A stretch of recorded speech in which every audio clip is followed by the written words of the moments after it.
जिल्ह्यातील 6 नगरपालिका आणि 2 नगरपंचायतींच्या निवडणुकीसाठी प्रचाराच्या शेवटच्या दिवशी मंत्री आमदारांच्या सभा, बैठका, पदयात्रा आणि रॅलीने जोरदार शक्ती प्रदर्शन करत सांगता झाली। मंगळवारी सकाळी 7:30 ते सायंकाळी 5:30 वाजेपर्यंत मतदान होणार असून प्रशासकीय यंत्रणा सज्ज झाली आहे। नगराध्यक्ष पदाच्या 8 जागांसाठी 41 तर नगरसेवक पदाच्या 181 जागांसाठी 594 उमेदवार रिंगणात आहेत। 8 ठिकाणी 291 मतदान केंद्रांवर 2,57,977 नागरिक मतदानाचा हक्क बजावतील। मतदान प्रक्रियेसाठी 1,780 कर्मचाऱ्यांची नियुक्ती करण्यात आली असून अनुचित प्रकार घडू नये यासाठी कडक पोलीस बंदोबस्त ठेवण्यात आलाय। नगरपालिका निवडणुकीच्या निमित्ताने माजी आजी आमदारांची प्रतिष्ठा पणाला लागली आहे। जिल्ह्यातील इस्लामपूर, आष्टा, तासगाव, विटा, जत आणि पलूस नगरपालिका तर शिराळा आणि आटपाडी नगरपंचायतीसाठी निवडणूक होतीये। महायुती आणि महाविकास आघाडीने या निवडणुकीसाठी कंबर कसली आहे। निवडणुकीसाठी स्वतंत्र, बंडखोर, स्थानिक आघाड्या आणि प्रमुख पक्ष अशा सर्वांचीच समीकरणे गुंतागुंतीची बनली आहेत। अनेक नगरपालिकांमध्ये दुरंगी, तिरंगी आणि चौरंगी अशी लढत पाहायला मिळते। गेल्या 8 दिवसांपासून प्रचाराचा धुळा उडालाय।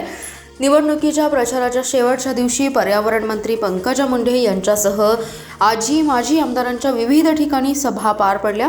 पदयात्रा, प्रचार फेरी, मोटरसायकल रॅलीसह सभा घेऊन संध्याकाळी 10 वाजता प्रचाराची सांगता झाली। विटा शहरासाठी तुम्ही त्याग नव्हे तर विटा नगरपालिकेची सत्ता उपभोगली आहे। ज्या व्यक्तीने योगदान दिले त्या व्यक्तीचा तुम्ही साधा नामोल्लेखही आपल्या भाषणात केला नाही।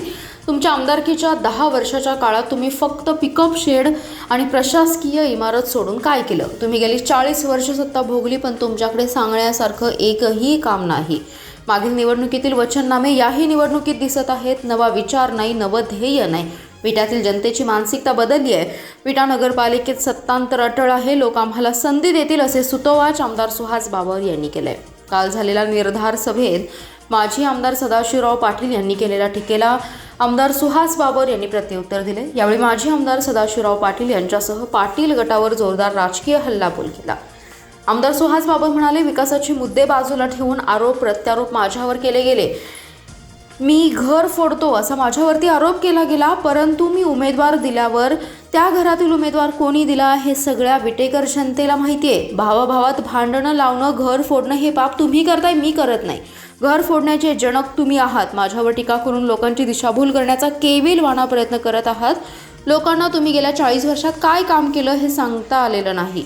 बुलडोझर फिरवणं हा माझा स्वभाव नाही, पण मला बुलडोझर फिरवायचा झाला तर फिरवणार। मात्र तुमच्या दहशतीवर, भ्रष्टाचाराच्या प्रवृत्तीवर, तुमच्या एकाधिकारशाहीवर फिरवून विट्यात लोकशाही प्रस्थापित करणार असल्याचं त्यांनी यावेळी सांगितलं। काँग्रेस सत्तेत आल्यास दर 4 महिन्यांनी खुली आमसभा घेणारच। सर्व अधिकारी, जनप्रतिनिधी आणि नागरिकांच्या उपस्थितीत लोकांचा सर्व प्रश्न त्वरित आणि जागेवरच निकालात काढले जातील असं आश्वासन विश्वजित कदम यांनी दिले। पलूस नगर परिषद निवडणुकीच्या पार्श्वभूमीवर काँग्रेस पक्षाच्या वतीने आयोजित भव्य मोटरसायकल रॅली, प्रभावी पदयात्रा आणि शक्ती प्रदर्शन करणारी प्रचार सभा अत्यंत उत्साहात पार पडली। यावेळी ते बोलत होते। डॉक्टर कदम यांनी आपल्या भाषणात गेल्या 4 दशकातील कदम कुटुंबियांचे पलूसशी असलेले ऋणानुबंध अधोरेखित केले। डॉक्टर पतंगराव कदम साहेबांनी पलूसचा कायापालट केला। त्यांच्या कार्याचा वारसा पुढे नेत आम्ही पलूसचे नाव देशभर पोहोचवण्यासाठी कार्यरत आहोत असं ते म्हणाले। कोरोना काळात पलूससाठी मंजूर झालेली स्वतंत्र पाणीपुरवठा योजना तसेच बंद पडलेली यशवंत पाणीपुरवठा योजना सुरू करण्यासाठी केलेल्या पाठपुराव्याची त्यांनी माहिती दिली। सभेदरम्यान डॉक्टर कदम यांनी विरोधकांवर टीकास्त्र सोडताना कोणाचं नाव न घेता विनोदी शैलीत अ ब क अशी नामांकित टीका केली आहे। दीवार आणि शोले चित्रपटातील संवादाचं उदाहरण देत शोलेतील असरानीप्रमाणे आमच्या विरोधकांची अवस्था आधे इधर जाओ आधे उधर जाओ बाकी मेरे साथ आओ असं म्हणत त्यांनी टोला लगावलाय। यावेळी आमदार जयंत पाटील, खासदार विशाल पाटील, काँग्रेस प्रवक्ते हनुमंतराव पवार, महेंद्र लाड, मानसिंगराव पाटील यांच्यासह अनेक मान्यवर उपस्थित होते। नगर परिषद आणि नगरपंचायत निवडणुकीच्या प्रचाराचा आज शेवटचा दिवस आहे। काही तासात प्रचाराच्या तोफा थंडावतील, पण त्याआधी या निवडणुकीला हिंसक वळण लागले। जतमध्ये नगराध्यक्ष पदाच्या उमेदवारावर दगडफेक करण्यात आली। काही अज्ञात व्यक्तींनी नगराध्यक्ष पदाच्या उमेदवाराच्या घरावर आणि गाडीवर दगडफेक करून त्यांना मारलं। या घटनेत अद्याप कुणालाही दुखापत झाल्याची माहिती नाही, पण गाडी आणि घराचं मोठ्या प्रमाणात नुकसान झाले। पोलिसात या प्रकरणी तक्रार दाखल करण्यात आली असून तपास सुरू झालाय। जत नगर परिषदेचे नगराध्यक्ष पदाचे उमेदवार सुरेश शिंदे यांच्या घरावर आणि गाडीवर दगडफेक मध्यरात्रीच्या सुमारास करण्यात आली। या दगडफेकीमध्ये सुरेश शिंदेंच्या घराचं आणि गाडीचं मोठं नुकसान झालंय। राष्ट्रवादीचे नगराध्यक्ष पदाचे उमेदवार सुरेशराव शिंदे यांच्या गाडी आणि बंगल्यावर रविवारी मध्यरात्री अज्ञातांनी दगडफेक केली आहे। या घटनेमुळे परिसरात काही काळ तणावाचं वातावरण निर्माण झालंय।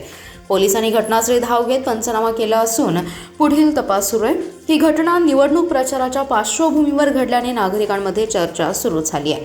माजी आमदार विलासराव जगताप आणि सुरेशराव शिंदे यांनी या हल्ल्यामागे गोपीचंद पडळकर आणि रवींद्र आरळी यांचा सहभाग असल्याचा आरोप केलाय। निवडणुकीत वातावरण तापवण्यासाठी हा भ्याड हल्ला झाला असल्याचा त्यांचा दावा आहे। महाराष्ट्र नगरपालिका निवडणूक नियम 1966च्या नियम 17(1) व ब नुसार कार्यवाही न झाल्याने राज्य निवडणूक आयोगाच्या आदेशानुसार शिराळा नगरपंचायत प्रभाग क्रमांक 4च्या सदस्य पदाच्या निवडणुकीचा कार्यक्रम आयोगाने स्थगित केल्याची माहिती नगर परिषद प्रशासन शाखा जिल्हाधिकारी कार्यालय यांनी प्रसिद्धी पत्रकाद्वारे दिली आहे। मात्र या प्रभागात नगराध्यक्ष पदासाठी मतदान होईल।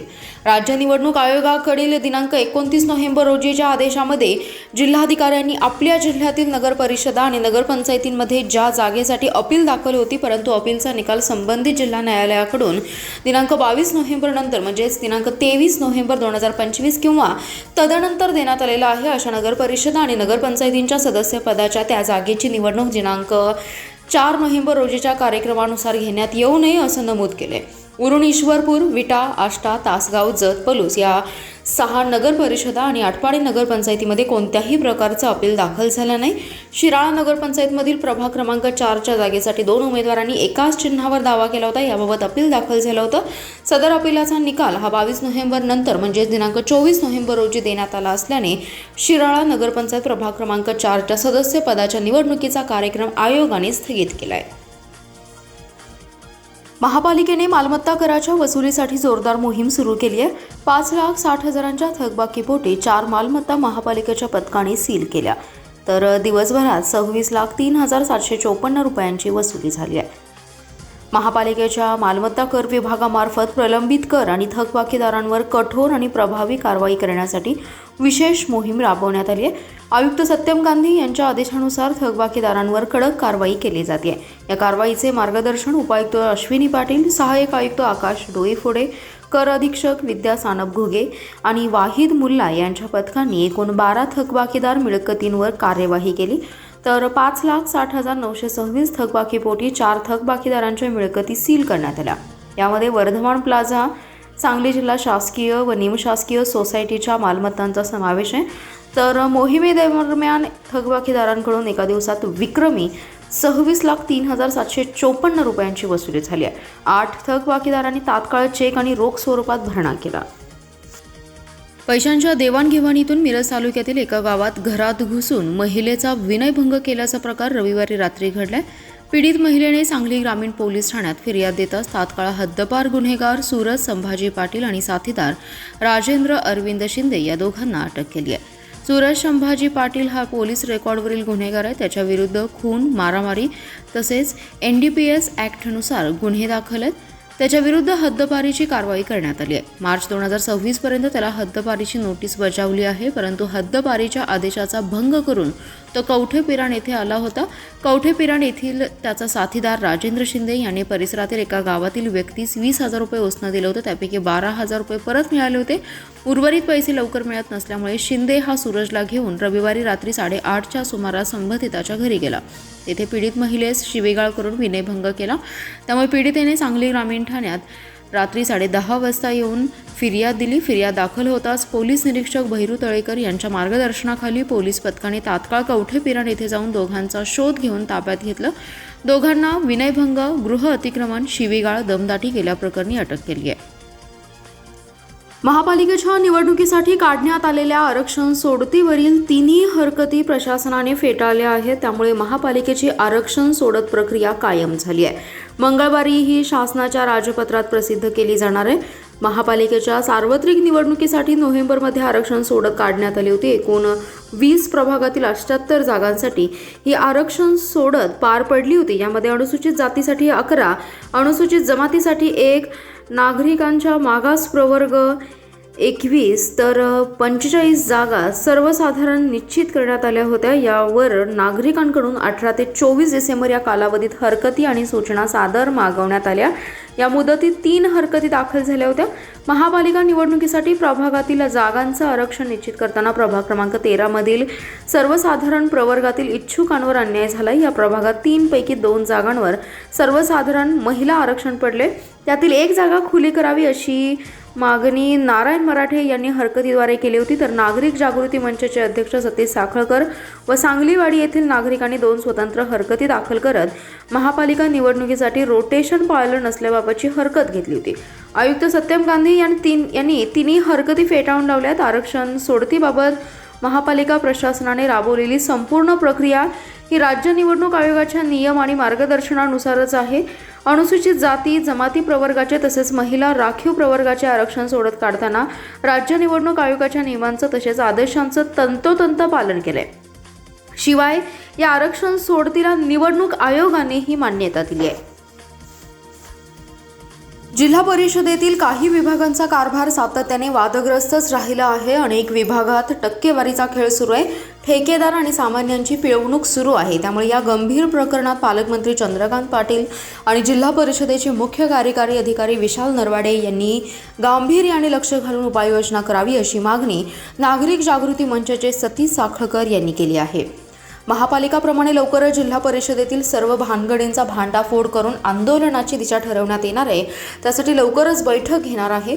लोकनियुक्त लोकप्रतिनिधी हेच भानगडीखोरांचे तारणहार आहेत असं वाटत होतं. मात्र गेल्या 3 वर्षापासून जिल्हा परिषदेवर प्रशासक आहे.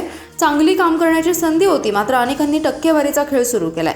भानगडी केल्याशिवाय प्रशासनाचा संसार चालत नाही असं म्हणण्याची वेळ आली आहे. अनेक जण चेहरा भोळा करून टक्केवारीचा उद्योग करत आहेत. त्यामुळे पालकमंत्री यांनी या प्रकरणात लक्ष घालून झाडाझडती घेण्याची गरज आहे.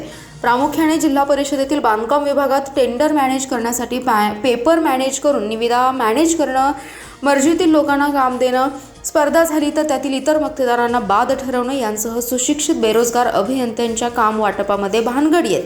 त्या लवकरच समोर आणण्याचा इशारा साखळकर यांनी केला आहे.